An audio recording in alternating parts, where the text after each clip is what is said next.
Hello and welcome friends. I am Anup Upadhyay and you are watching the channel of Shukla Classes. Friends chapter number 1 के last lecture में हम लोग discuss कर चुके थे properties of electric field lines. हमने वहां पे आपको बताया various properties regarding with electric field lines और वहां पे हमने कुछ इंपॉर्टेंट बोर्ड के क्वेश्चंस को भी देखा था। तो अगर आप लोगों ने हमारा लास्ट वाला लेक्चर जो कि था properties of electric field lines उसको अभी तक नहीं देखा है तो मेरी आप लोगों से रिक्वेस्ट है कि पहले आप लोग उस लेक्चर को देखिए ताकि आपको इस लेक्चर में समझने में और भी ज्यादा आसानी हो और चैप्टर का फ्लो बना रहे।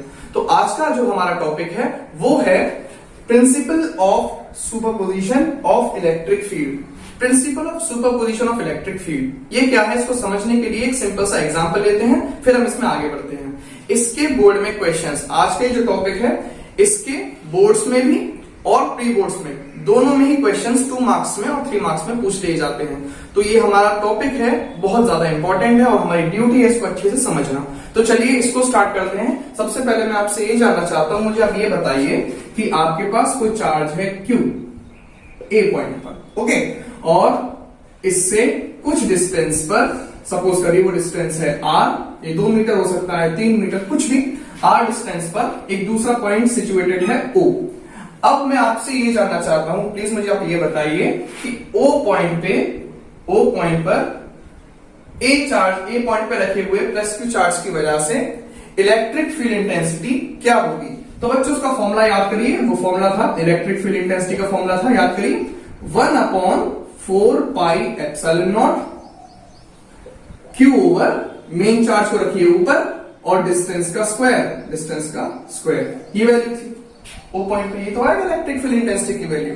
और डायरेक्शन क्या होगी बच्चों, डायरेक्शन क्या होगी, अगर ये पॉजिटिव चार्ज है तो अवे फ्रॉम द चार्ज, क्योंकि अगर यहाँ पे हम लोग, और इलेक्ट्रिक फील्ड की डायरेक्शन कैसे बताते हैं हम लोग, याद करिए हमने बताया था आपको कि जो प्लस Q नॉट चार्ज, छोटा सा चार्ज जो होता है प्लस का, जिसको हम लोग टेस्ट चार्ज भी बोलते हैं, जिस तरफ ये मूव करेगा वही इलेक्ट्रिक फील्ड इंटेंसिटी की डायरेक्शन होगी।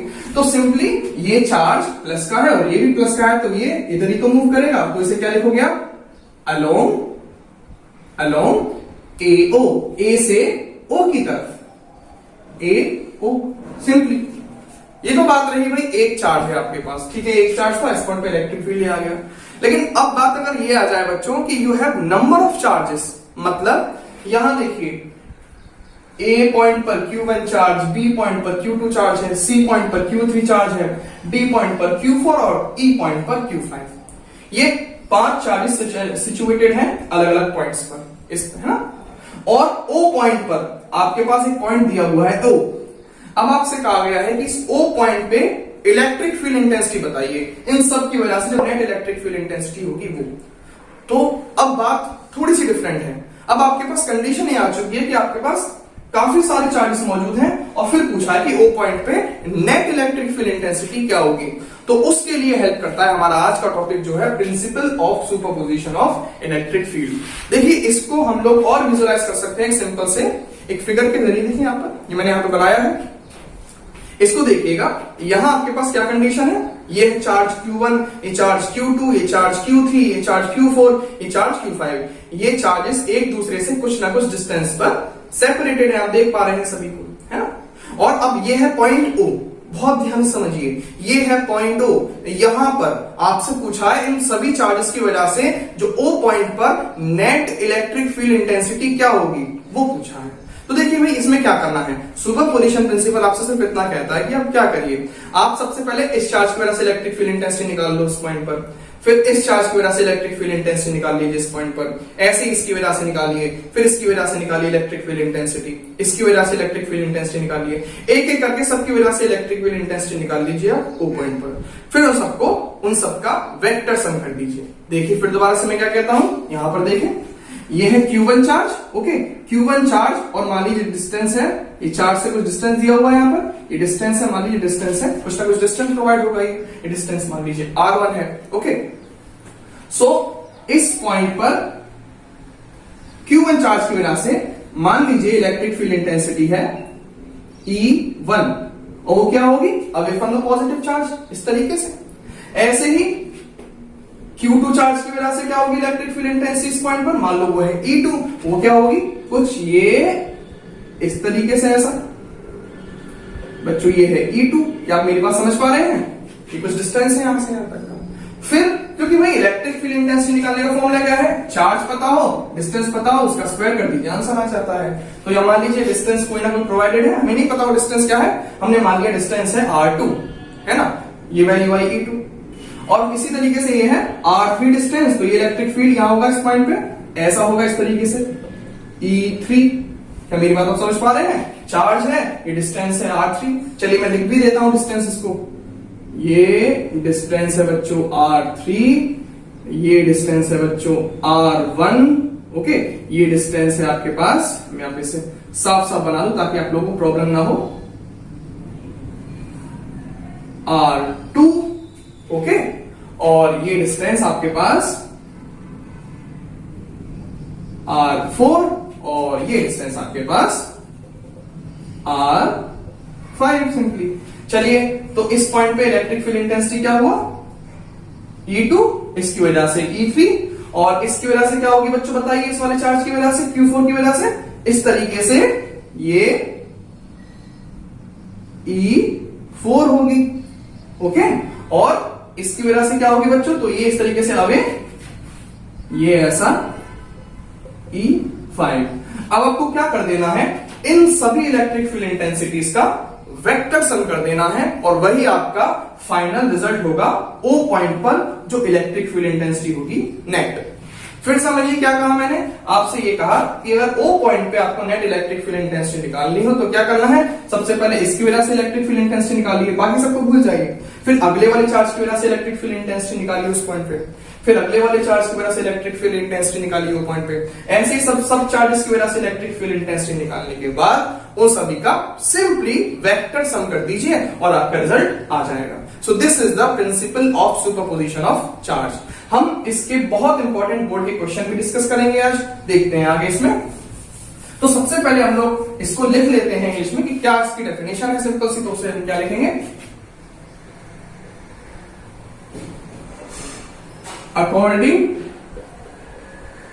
to principle of superposition of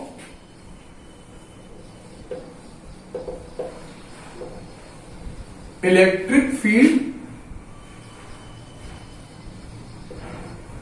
the net electric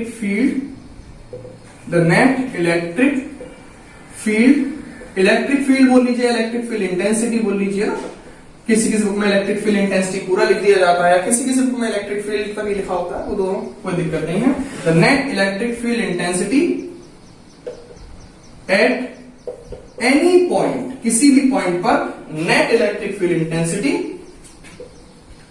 due to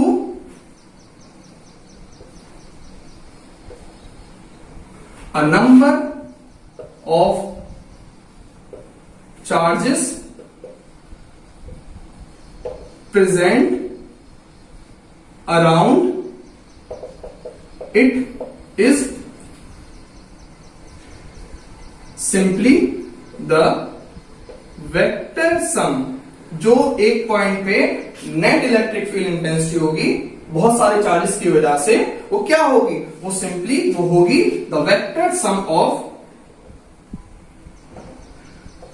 electric field intensity due to individual charge. बहुत ज्यादा इंपॉर्टेंट, देखिए ओके। तो क्या करना है आपको, इस पॉइंट पे जो नेट इलेक्ट्रिक फील्ड इंटेंसिटी है नंबर ऑफ चार्जेस की वजह से, वो आप क्या करिए, एक एक करके सबकी वजह से इलेक्ट्रिक फील्ड इंटेंसिटी निकालिए उस पॉइंट पे, फिर उन सबका क्या कर दीजिए, वेक्टर सम कर दीजिए, और आपकी उस पॉइंट पे नेट इलेक्ट्रिक फील्ड इंटेंसिटी आ जाएगी। So this is all about principle of superposition. ये उसका स्टेटमेंट है, ये उसका सिंपल सा डायग्राम हो गया। आप इसका स्क्रीनशॉट ले लीजिए, अपनी कॉपी में से नोट करें, फिर मैं आपको इसके अब बोर्ड के बहुत ज्यादा इंपॉर्टेंट न्यूमेरिकल्स जो आते हैं अक्सर, उन्हें डिस्कस करने वाला हूं। तो फ्रेंड्स चलिए अब हम लोग देख लेते हैं सुपरपोजिशन प्रिंसिपल से रिलेटेड कुछ बहुत इंपॉर्टेंट क्वेश्चंस जो हमारे बोर्ड एग्जाम्स में पूछे भी गए हैं और इनके आने की फ्रीक्वेंसी सबसे ज्यादा होती है। हमारे प्री बोर्ड्स में भी क्वेश्चन बहुत ज्यादा पूछे जाते हैं। ओके, तो आपके पास पहला क्वेश्चन यहाँ पर आता है कि आपके पास दो चार्जेस हैं, एक है 10⁻⁻8 कूलम का और दूसरा है 10⁻⁸ कूलम का। ये रहा एक यहाँ पर चार्ज O पॉइंट पर और दूसरा है P पॉइंट पर -10⁻⁸ कूलम। ये दोनों चार्जेस एक दूसरे से 1 मीटर डिस्टेंस पे रखे हुए हैं। 1 मीटर डिस्टेंस दोनों के बीच में अवेलेबल है। फिर आपसे कहा गया है कि इस फिगर में 3 पॉइंट्स हैं, पॉइंट A, पॉइंट B और पॉइंट C। तीनों पॉइंट पर नेट इलेक्ट्रिक फील्ड इंटेंसिटी बताइए।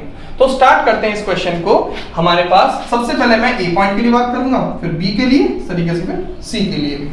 तो पहले फॉर पॉइंट A बच्चों, इलेक्ट्रिक फील्ड इंटेंसिटी का फॉर्मूला क्या है? सिंपली 1/4πε0। मेन चार्ज को ऊपर रखिए और डिस्टेंस के स्क्वायर को नीचे रखिए। ओके, सो यहां पे बताइए A पॉइंट पर O पॉइंट पे रखे हुए चार्ज की वजह से क्या इलेक्ट्रिक फील्ड इंटेंसिटी होगी? तो electric field intensity at point A due to electric field intensity at point A, लिख देते हैं इस चीज को, electric field intensity at point A due to charge O। O point पे रखे हुए चार्ज की वजह से A पॉइंट पे क्या इलेक्ट्रिक फील्ड इंटेंसिटी होगी? मान लो वो है बच्चों E1, तो वो क्या होगी? आप जाहिर सी बात लगाइए फॉर्मूला। 1 मान लो सारे चार्जेस एयर में हैं, तो वो होगी 1/4πε0। मेन चार्ज कितना है बच्चों? देखिए A पॉइंट पे निकाले electric field intensity O point पे रखे हुए चार्ज की वजह से। तो क्या डिस्टेंस है बच्चों? डिस्टेंस है 0.5 मीटर और चार्ज है, चार्ज की वैल्यू 10⁻⁻8। सो चार्ज की वैल्यू 10⁻⁻8 और डिस्टेंस कितना? 0.5। तो इसका क्या करना है आपको? स्क्वायर 0.5 × 0.5। और डायरेक्शन क्या होगी बच्चों? डायरेक्शन क्या होगी? देखिए प्लस का है तो ये प्लस से क्या होता है? अवे। तो ये डायरेक्शन किसकी हुई? सिंपली बहुत ध्यान से, ये डायरेक्शन हुई E1 की। ये डायरेक्शन किसकी है? E1 की। थोड़ा मैं इसे बड़ा लिख दूं ताकि आपको और आसान से दिख सके। तो ये हुआ E1, बहुत ध्यान से देखिए। ओके, इस तरफ हुआ। तो अलोंग क्या है ये? O से A की तरफ, अलोंग OA। हमने डायरेक्शन को भी इन्वॉल्व कर दिया। तो जरिए से जल्दी से सॉल्व कर लें। तो 9 × 10⁻9 हुआ इंटू 10⁻⁻8 ये हुआ और 5 × 5 कितना होता है? 25 इंटू 10⁻²। इसे आप सॉल्व करिए, कंडीशन बनेगी ऐसे। अब सिंपली आप इसको सॉल्व कर सकते हो। तो क्या रिजल्ट मिलेगा आपको यहां पर? देखिए 9/25 और बच्चों बताइए 10⁻9 और 10⁻⁻8 कितना होगा? ये होगा 10⁻1 अपॉन ये 10⁻2 नीचे है। अगर 10⁻2 नीचे है तो ऊपर जाए क्या हो जाएगा? 10⁻+2। तो 9/25 इंटू 10⁻3। तो क्या हो जाएगा इसमें कंडीशन? ये होगा 9/25 इंटू 1000। तो क्या आएगा ये? सिंपली 40। तो ये सॉल्व हुआ और ये आया आपके पास 360 न्यूटन पर कूलम। ओके, ये सॉल्व करने के बाद 360 न्यूटन पर कूलम। डायरेक्शन क्या आई? Along AO, along AO। Similarly E2 के लिए सॉल्व कर लीजिए बच्चों। E2 के लिए क्या होगा? E2 क्या है बच्चों? इस वाले चार्ज की वजह से E2 है P पॉइंट पे रखी हुई चार्ज की वजह से A पॉइंट पे इलेक्ट्रिक फील्ड इंटेंसिटी। लिख लेते हैं इस चीज को। Now electric field intensity at point P due to charge, एक second, electric field intensity at point A लिखना चाहिए बच्चों, ड्यू टू चार्ज P। तो इसके लिए क्या होगा बच्चों? ध्यान से बताइए। P पॉइंट पे रखे हुए चार्ज की वजह से A पॉइंट पे इलेक्ट्रिक फील्ड इंटेंसिटी, तो मान लो वो है E2। फिर दोबारा 1/4πε0 मेन चार्ज कितना है 10⁻⁻8। फिर दोबारा से, अच्छा बच्चों हम जो है साइन को कंसीडर नहीं करते, हम डायरेक्शन इन्वॉल्व करेंगे बस, क्योंकि ये हमें साइन से मतलब नहीं है, हमें सिर्फ साइन की, हमें सिर्फ चार्ज की वैल्यू से मतलब है। और ये डिस्टेंस कितना है बच्चों, ये डिस्टेंस है 0.5 अगेन, तो 0.5 इंटू 0.5। और ये डायरेक्शन क्या होगी बच्चों बताइए, प्लस वाला चार्ज अगर यहाँ रखा जाता तो वो इसकी तरफ ही तो आता। मैंने बताया इलेक्ट्रिक फील्ड इंटेंसिटी की डायरेक्शन कैसे निकालते हैं, जिस तरफ वो छोटू भागेगा वही इलेक्ट्रिक फील्ड इंटेंसिटी की डायरेक्शन होगी। तो अगर मैं यहाँ पर एक प्लस का चार्ज रख दूंगा तो वो इसकी तरफ ही तो भागेगा इस तरीके से, तो वही जाहिर सी बात है इस पॉइंट पर इसकी वजह से यही डायरेक्शन होगी E2 की भी। तो यही डायरेक्शन है बच्चों E2 की भी, सेम यही डायरेक्शन होगी। तो ये डायरेक्शन क्या है, अलोंग AO, अलोंग A से P की तरफ लिख दीजिए और आसानी से, A से P की तरफ, अलोंग A से P की तरफ। बच्चों देखिए ध्यान से, पूरे ये बिल्कुल इसी की तरह दिखता है साफ साफ। सॉल्व कर दोगे पूरा तो आपको क्या रिजल्ट मिलेगा, फिर दोबारा से आपको यही रिजल्ट मिल जाएगा 360 न्यूटन पर कूलम और अलोंग AP। अब ध्यान से देखिए, इस पॉइंट पर आपने इसकी वजह से इलेक्ट्रिक फील्ड इंटेंसिटी निकाल ली, इस पॉइंट पर इसकी वजह से इलेक्ट्रिक फील्ड इंटेंसिटी निकाल ली। अब क्या करना है, इनको सिंपली वेक्टर सम कर देना है। अब वेक्टर सम कैसे किया जाए, मतलब अगर दोनों वेक्टर्स सेम डायरेक्शन में हैं तो उन्हें आप डायरेक्टली ऐड कर देते हैं, और दोनों वेक्टर्स ऑपोजिट डायरेक्शन में है तो उन्हें आप माइनस कर देते हैं। जरा बताइए, ये दोनों वेक्टर्स सेम डायरेक्शन में ही तो है, E1 और E2 अगर सेम डायरेक्शन में है तो उन्हें डायरेक्टली आप ऐड अप कर दीजिए, तो क्या रिजल्ट मिलेगा आपको। तो E1 की वैल्यू ये है और E2 की वैल्यू ये है, सिंपली ऐड कर दीजिए। तो यहां पर जो कंडीशन आएगी वो कुछ इस तरीके से आएगी, net electric field intensity, net electric field intensity at point A will be, simply बच्चों वो हो जाएगी E net is equals to E1 plus E2। तो क्या हो जाएगा, ध्यान से प्लस क्यों किया, क्योंकि दोनों एक ही डायरेक्शन में है बस। तो रिजल्ट बताइए क्या आएगा, रिजल्ट सिंपली हो जाएगा आपके पास 360 प्लस 360, और डायरेक्शन क्या होगी, डायरेक्शन लिख दीजिए आप A से P की तरफ, अलोंग AP। ओके, और ये कितना हो जाएगा फिर 720 न्यूटन पर कूलम अलोंग AP। बहुत ज्यादा इंपॉर्टेंट, हमने सॉल्व कर लिया है electric field intensity at point D, जो कि इतनी आएगी। इसी तरीके से हम लोग सॉल्व करेंगे B के लिए बच्चों, तो इसे आप नोट कर लीजिए अभी तक के लिए, और फिर हम जल्दी से B पर बढ़ते हैं। तो बच्चों चलिए अब हम लोग कंसीडर कर लेते हैं B पॉइंट पर नेट इलेक्ट्रिक फील्ड इंटेंसिटी क्या होगी। तो इसके लिए सबसे पहले हम लोग बात करेंगे electric field intensity at point B due to charge O। So electric field intensity, electric field intensity at point B due to charge O। O point की वजह से B पॉइंट पे लगने वाली इलेक्ट्रिक फील्ड इंटेंसिटी क्या होगी, तो check कर लेते हैं। सबसे पहले बच्चों बताइए O से B तक का डिस्टेंस कितना है, तो वो है 0.5। ओके, और चार्ज कितना है O पॉइंट पर 10⁻⁻8। तो सॉल्व करते हैं इसे, तो मान लो वो है E1, फिर दोबारा से उसे कंसीडर कर लेते हैं E1। तो E1 की वैल्यू क्या होगी, 1/4πε0 Q कितना है 10⁻⁻8,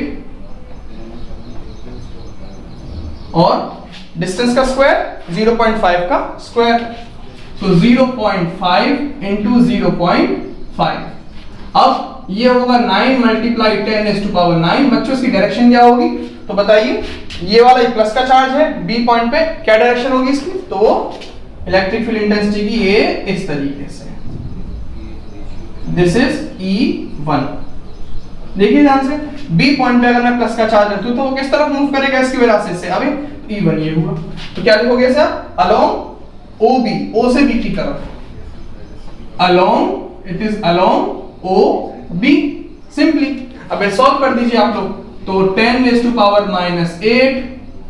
5 इंटू 10 रेज टू पावर 25। इसे सॉल्व करने के बाद क्या रिजल्ट मिलेगा?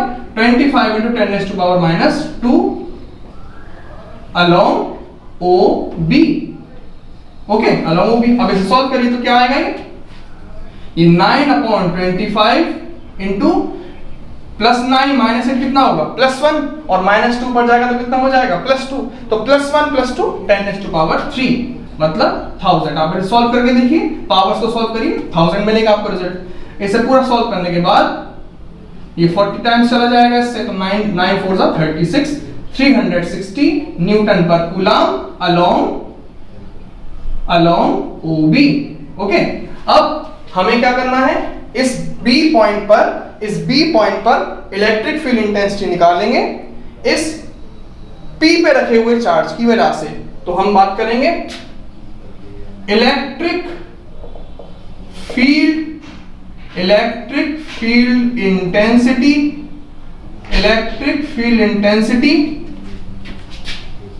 Eight point B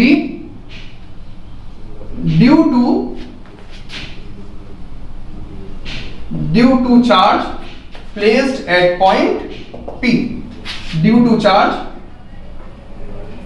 placed at point P point पे रखे हुए चार्ज की वजह से इस B पॉइंट पे क्या इलेक्ट्रिक फील्ड इंटेंसिटी होगी? तो फिर दोबारा मान लो बच्चों, वो है E2।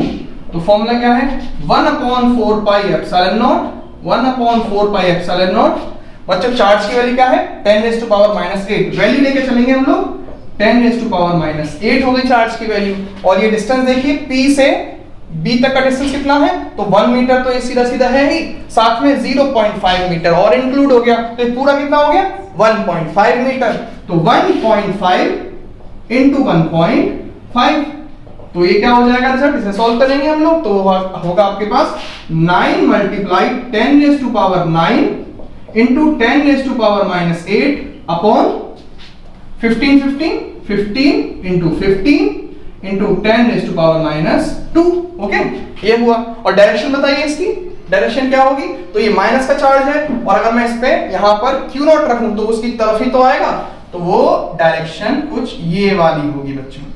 This is E2, direction of electric field intensity due to charge placed at point P, वो होगी ये वाली। This is the direction of electric field intensity E2। अब ये डायरेक्शन को आप क्या लिखोगे? B से P की तरफ, तो अलोंग BP। ओके, BP लिख दिया मैंने यहां पर, BP वेक्टर, इस तरीके से B से P की तरफ। बच्चों से सॉल्व कर लीजिए तो क्या आएगा आपके पास कंडीशन? तो 9 इंटू इस पूरी पावर को सॉल्व करोगे तो कितना आएगा? ये आएगा 1000 अपॉन 15 इंटू 15। तो देखिए क्या आएगा रिजल्ट? 3 3 जा 9 और 3 5 जा 15, 3 5 जा 15, 25 से फिर ये कितने टाइम्स जाएगा बच्चों? ये फिर चला जाएगा आपके पास ये 40 टाइम्स। तो ये पूरा सॉल्व करने के बाद क्या रिजल्ट आया? 40 न्यूटन पर कूलम। सो E2 की वैल्यू आ गई फ्रेंड्स आपके सामने 40 न्यूटन पर कूलम। और डायरेक्शन क्या है? डायरेक्शन है BP, डायरेक्शन है आपके पास B से P की तरफ। अब क्या करना है आपको? अब सिंपली आपको ये है E1, ये है E2, अब सिंपली आपको इन्हें वेक्टर सम कर देना है। तो देखिए ये दोनों की डायरेक्शन को देखिए, एक इस तरफ है, एक इस तरफ है, तो ये दोनों डायरेक्शन ऑपोजिट हैं। अगर ऑपोजिट होंगी तो सिंपली आपको क्या करना है? सिंपली आपको सब्ट्रैक्ट कर देना है। पिछले वाले केस में सेम थे तो ऐड अप कर दिया था, इस वाले केस में ऑपोजिट है तो आप सब्ट्रैक्ट कर दीजिए। तो बड़े वाले चार्ज, बड़ी वाली इलेक्ट्रिक फील्ड इंटेंसिटी में से छोटी वाली इलेक्ट्रिक फील्ड इंटेंसिटी की वैल्यू को आप सब्ट्रैक्ट कर दीजिए और क्या रिजल्ट मिलेगा? तो आपके पास कंडीशन आएगी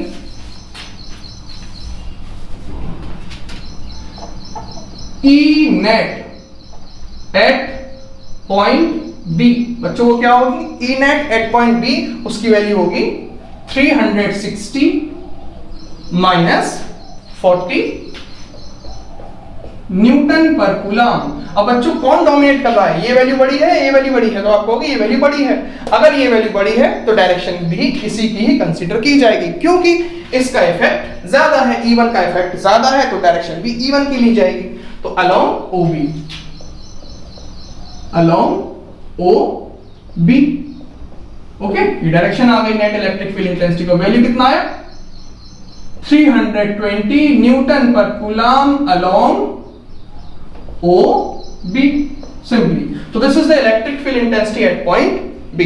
अब हम कंसीडर कर लेंगे electric field intensity at point C. ए हो गया है, बी हो गया है और सी को कंसीडर करने वाले हैं। तो बच्चों सी के लिए देखने वाले हैं हम।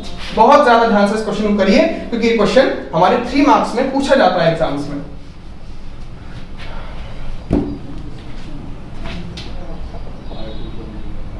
अब electric field intensity at point C. C point पे इलेक्ट्रिक फील्ड इंटेंसिटी बच्चों क्या होगी हम वो देखने वाले हैं। तो जाहिर सी बात है सी पे इलेक्ट्रिक फील्ड इंटेंसिटी इसकी वजह से होगी, सी पे इलेक्ट्रिक फील्ड इंटेंसिटी इसकी वजह से होगी, फिर हम उनका वेक्टर सम कर देंगे। तो भाई जरा इसे थोड़ा सा मिटा दें। बताइए बच्चों फिर आप क्वेश्चन से। हाँ जी बताइए फिर।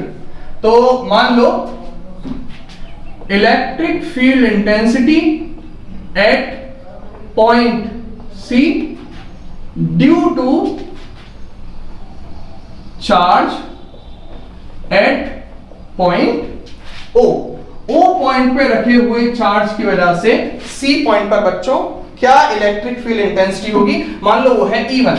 तो E1 formula 1/4 pi epsilon not. Charge की वैल्यू क्या है बच्चों, चार्ज की value 10 raised to power minus 8 और डिस्टेंस का स्क्वायर। तो डिस्टेंस कितना है बच्चों 1 मीटर, तो 1 का स्क्वायर 1 into 1। सॉल्व। और डायरेक्शन क्या होगी बच्चों, डायरेक्शन तो बताइए, हमें पता है away from the positive charge, तो direction will be like this, ये E1। ओके, इस तरीके से हुआ E1। तो इसे क्या लिखोगे आप, O से C की तरफ, अलोंग OC, अलोंग OC।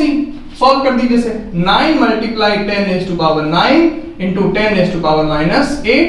तो क्या रिजल्ट मिलेगा आपके पास, +9 - 8 +1। So this is simply 90 Newton पर कूलम और डायरेक्शन अलोंग OC। अब आपने E1 निकाल लिया। अब आप इस पॉइंट पे इलेक्ट्रिक फील्ड इंटेंसिटी निकालिए इस P की वजह से, तो वो क्या होगा फॉर्मूला, पहले लिख लेते हैं उसे। Electric field intensity at point C due to charge at point P। P point पे रखे हुए चार्ज की वजह से। तो सॉल्व कर लीजिए, सिंपली आपके पास इसका आंसर आ जाएगा। तो क्या करते हैं भाई, E2 के लिए हम लोग करेंगे solve 1/4 pi epsilon not.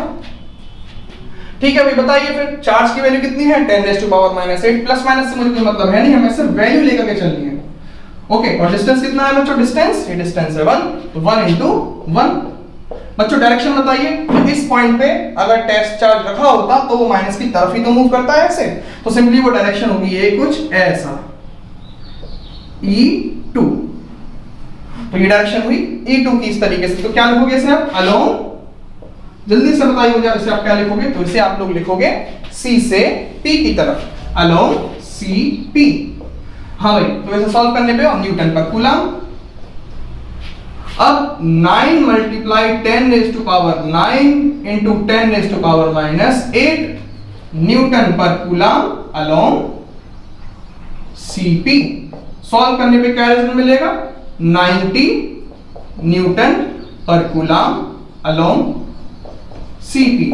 Simply अब आपके पास E1 की वैल्यू आ गई और आपके पास E2 की वैल्यू आ चुकी है। C पॉइंट पर E1 की वैल्यू है, C पॉइंट पे E2 की वैल्यू है। अब नेट क्या होगा, नेट इलेक्ट्रिक फील्ड इंटेंसिटी क्या होगी बच्चों। तो उसके लिए हमें क्या करना है, उसके लिए चलो चेक करते हैं। इन दोनों के बीच में ना तो 0 डिग्री है, 0 डिग्री होता तो डायरेक्ट ऐड कर देते, ना ही 180 डिग्री है, 180 डिग्री होता तो डायरेक्ट सबट्रैक्ट कर देते। अब यहां जो एंगल है बच्चों, वो एंगल कितना है पहले तो ये पता चले। तो बच्चों ध्यान से देखिए इस ट्रायंगल को, ये ट्रायंगल है इक्विलेटरल ट्रायंगल, ये 1 मीटर, ये 1 मीटर और ये 1 मीटर। अगर ये इक्विलेटरल ट्रायंगल है तो ये एंगल कितना होगा 60, ये एंगल कितना होगा 60 और ये भी एंगल कितना होगा 60 डिग्री। तो बच्चों ये एंगल आपके पास 60 डिग्री है। अगर बच्चों ये एंगल 60 डिग्री है तो बताइए ये पूरी लाइन में ये वाला एंगल लीनियर पेयर, ये कितना होता है बच्चों, ये वाला एंगल पूरा दिस इज 180 डिग्री, ये पूरा एंगल 180 डिग्री। अगर ये वाला हिस्सा 60 है तो बचा कितना, सोचिए ये बचा हुआ हिस्सा कितना होगा, फिर सिंपली वो होगा 120 डिग्री। तो ये वाला जो हिस्सा है वो है 120 डिग्री का एंगल। क्या आप मेरी बात समझ पा रहे हैं? तो मतलब दोनों इलेक्ट्रिक फील्ड वेक्टर्स के बीच में कितना एंगल मौजूद है, 120 डिग्री। अब हमको क्या करना है, सिर्फ सिंपली इसका वेक्टर सम कर देना है और आंसर आ जाएगा। मैंने आपको वेक्टर सम का फॉर्मूला पिछले लेक्चर में भी बताया था, और अगर पिछले लेक्चर को अगर आपने नहीं देखा तो उसे आप देखिए, मैं यहाँ पर भी उसे बता देता हूँ फॉर्मूले को। तो हम E1 के वैल्यू निकाल चुके हैं 90 न्यूटन पर कूलम, E2 के वैल्यू निकाल चुके हैं 90 न्यूटन पर कूलम। अब सिंपली E1 और E2 के बीच में एंगल कितना है, तो यह लिख देता हूं, angle between E1 and E2। बच्चों वो एंगल है आपके पास, E1 और E2 के बीच में एंगल है 120 डिग्री। तो सिंपली अब आप वेक्टर सम कर दीजिए, तो क्या रिजल्ट आएगा आपके पास, तो वो जो आंसर आएगा आपके पास, electric field intensity, net electric field intensity at point C, तो वो होगा बच्चों आपके पास E net is equals to under root E1 square plus E2 square plus 2E1 E2 cos theta degree, E1 E2 cos theta. अब आपके पास theta कितना दिया हुआ है बच्चों, आपके पास जो थीटा दिया हुआ है वो है 120 डिग्री, तो वहां पे यहां लगाएगा। और आप E1 की वैल्यू लिखिएगा 90, E2 की वैल्यू लिखिए 90, और E1 E2 का मल्टीप्लाई करिए, वो सारी वैल्यूज सॉल्व करके आपके पास क्या रिजल्ट आता है देखते हैं उसे। तो आप क्या करेंगे, 90 का स्क्वायर प्लस 90 का स्क्वायर प्लस 2 टाइम्स, बच्चों 90 इंटू 90 दोबारा से क्या हो जाएगा, 90 का स्क्वायर और cos 120। बच्चों cos 120 क्या होता है याद करिए, cos 120 की वैल्यू होती है -1/2। तो देखिए 90 का स्क्वायर प्लस 90 का square, okay, plus 2 times 90 square into -1/2, okay, -1/2 आया ये वैल्यू। अब 2 से 2 कैंसिल आउट हो जाएगा, और एक प्लस माइनस यहां माइनस साइन आ जाएगा। तो देखते हैं अब क्या आएगा हमारे सामने रिजल्ट,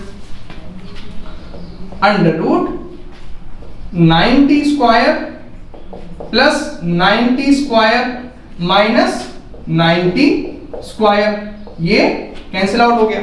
तो क्या बचा आपके पास बचेगा सिंपली अंडर रूट 90 का स्क्वायर। तो यहां से क्या रिजल्ट आया, 90 का स्क्वायर और उस पे रूट, तो सिंपली 90 न्यूटन पर कूलम। चलिए साहब, ये तो आ गई आपकी नेट इलेक्ट्रिक फील्ड इंटेंसिटी की वैल्यू, लेकिन सर वैल्यू से तो मतलब नहीं है, डायरेक्शन भी तो चाहिए। डायरेक्शन कैसे निकालेंगे, डायरेक्शन के लिए आप क्या करो, इसके इस वेक्टर के पैरेलल लाइन खींचो ऐसे, इसकी टिप से इसके पैरेलल लाइन खींचिए, फिर इसकी टिप से इसके पैरेलल लाइन खींचिए इस तरीके से, और इसके सेंटर को, डायगोनल्स को आप कनेक्ट कर दीजिए। जो पैरेललोग्राम बना है इसके डायगोनल्स को कनेक्ट कर दीजिए। हमने इसको पैरेललोग्राम लॉ क्लास 11th में सीखा है, क्लास 11th के घाव भी है, दोबारा हरी मत करिए। तो this is the direction of E net. अच्छा बच्चों, ये डायरेक्शन को आप क्या लिखोगे, इस डायरेक्शन को आप लिख दीजिएगा बच्चों, ये डायरेक्शन है एंगल बाइसेक्टर। देखिए इस डायरेक्शन ने E1 और E2 के एंगल को बाइसेक्ट कर दिया है, और दूसरा ये राइट साइड में है, तो क्या लिखोगे इसको आप, ये तो है E नेट की वैल्यू, और डायरेक्शन क्या आएगी, डायरेक्शन आएगी बच्चों angle bisector of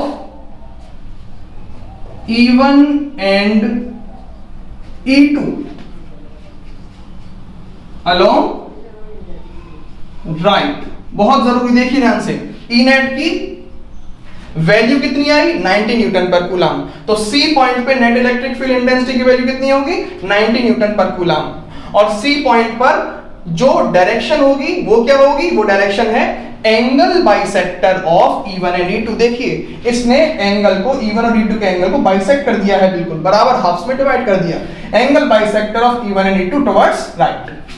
towards right. ये हुआ हमारा, तो ये था हमारा एक इंपॉर्टेंट क्वेश्चन जो बोर्ड में अक्सर पूछा जाता है। इसके 3 पार्ट्स थे, ए, बी और सी। हमने तीनों सॉल्व किए और आपको एक कॉन्सेप्ट दिया सिंपल सुपरपोजिशन प्रिंसिपल का। तो आज के मैं इस टॉपिक को यहीं एंड करता हूं। मुझे उम्मीद है आपको ये जो लेक्चर है आपको पसंद आया होगा। प्लीज इस वीडियो को लाइक करिए और शेयर करिए ताकि हम लोगों का हौसला बढ़ सके और मैं इस आपके चैनल पर सारे लेक्चर्स, फर्स्ट चैप्टर हो, सेकंड चैप्टर, मतलब पूरे 12th क्लास के लेक्चर धीरे धीरे अपलोड करूंगा और इस साल में मैं सारे लेक्चर्स को कंप्लीट करूंगा बच्चों। सो प्लीज इस चैनल को लाइक करिए, अपना सपोर्ट दीजिए। Thank you so much.